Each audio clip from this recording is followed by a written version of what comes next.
Everyone around me, they feel connected to something I'm not.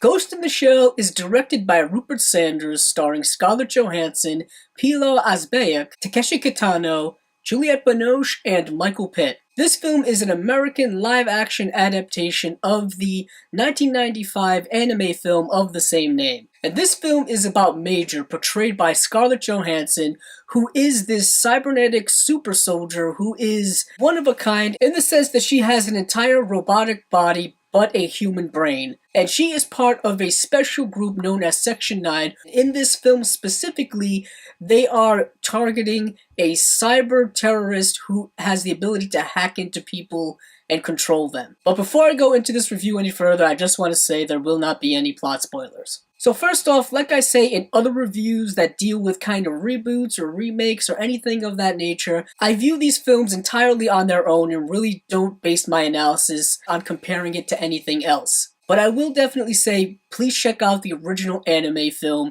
It is one of the best ever, and it is just phenomenal. One of the main positive aspects I have of this film, and something that initially surprised me a lot, was aesthetically how fantastic this film is. This film, for the lack of better terminology, is just filled with cyberpunk awesomeness. I'm a big fan of futuristic cyberpunk worlds or dystopian worlds, and this film really presents one that is very unique when it comes to live action film.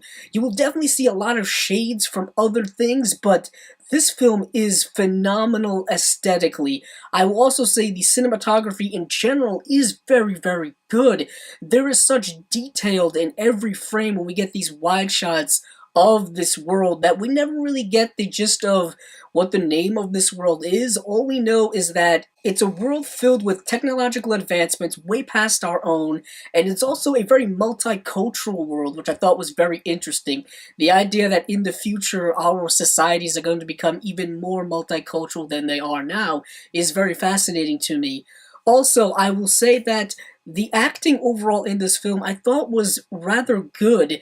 Scarlett Johansson portrays the main character known as Major, and it is kind of interesting the way Scarlett Johansson decided to portray this character. She portrayed her rather robotically at times, because we are dealing with an android or a robotic character, so she is not going to be able to speak properly or move properly. Things are going to feel rather rigid at times, and I thought that was an interesting acting choice by Scarlett Johansson to do that. Also, I think the supporting cast around her I thought was rather good. Juliette Binoche is an actress I've been a big fan of for a while. She has a rather significant role in this film. Takeshi Kitano is a fantastic Japanese actor. You may remember him from the film Battle Royale, which is really, really good and really popular amongst people like myself and other cinephiles. And it was also very interesting to see that this film delves into a lot of fascinating philosophical, sociological themes or discussion topics, especially when it comes to the role of technology in the human world. I'm sure you are well aware that technology now is more profound than ever before. It's more involved in our lives than ever before. And this film takes that idea and it touches on certain things like how much technology is too much technology, what is our relationship with that technology, and ultimately, when we lead down this technologically advanced road, what effect does that have on our humanity? How much of our humanity is lost? And what is the things that truly make us human? Is it our ability to connect with other things? Is it our ability to connect with one another? And it's really interesting to see the character journey of Scarlett Johansson's Major as she kind of explores these things. Now for the negative aspects of the film. Like I was just mentioning, the film does touch on those rather important themes, but it doesn't really go into them into too much depth. It kind of just introduces us to them and then kind of pushes them aside for a more mainstream or a more traditional plot narrative, the idea of good versus evil, things of that nature. That really kind of weakened the film for me because you had the potential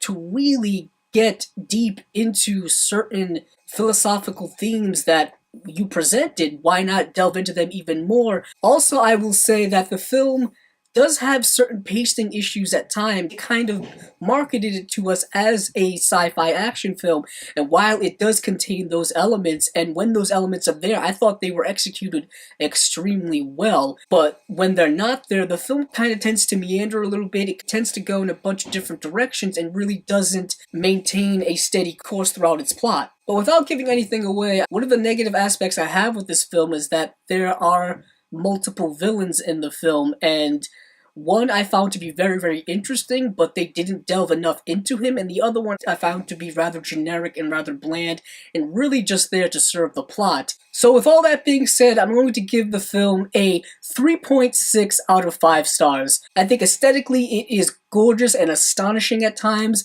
The character of Major, portrayed by Scarlett Johansson, I found to be very interesting, and I found myself relatively engrossed in her character's journey. But the film does have plotting issues, as well as not delving into great depth with these amazing themes. But I will actually recommend this to people who are fans of the 1995 Japanese anime film, because I think it's a very interesting take on that story. Go into this one with an open mind. This has been my review of Ghost in the Shell.